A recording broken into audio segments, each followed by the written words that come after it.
Well, tonight, a few guys are in Washington, D.C. having a cold one. They just happen to be a Harvard professor, a police officer from Cambridge, Massachusetts, and the President of the United States. They're sitting down to try to hash out what happened when Professor Henry Louis Gates and Sergeant James Crowley had an encounter that led to a national debate about race in America. And tonight, the president, who has downplayed the notion of a beer summit, is trying to tap into that. Chip Reid is at the White House tonight. And Chip, the president said earlier today he preferred to call this a chat. But will anything substantive come out of it, do you think? Well, you know, Katie, we have asked White House officials repeatedly if there's going to be any follow-up to this meeting, if there's going to be any effort to make this a teachable moment, as the president has said, for the nation on race relations. And the answer has basically been no.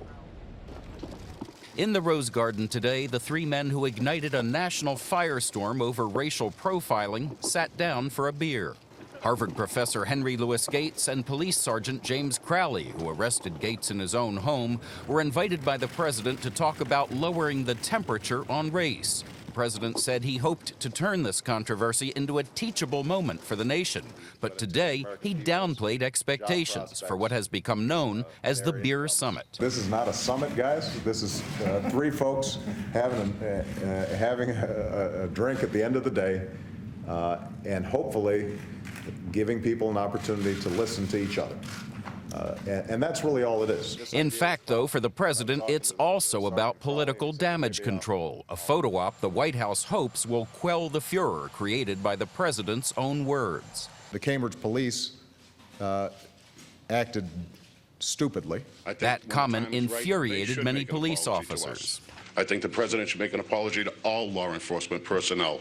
He did not apologize, but did later express regret for making the situation worse. I obviously helped to contribute ratcheting it up. But that did not end the debate. Some conservatives have recently gone so far as to call the president a racist. This president, I think, has exposed himself as a guy over and over and over again who has a deep-seated hatred for white people.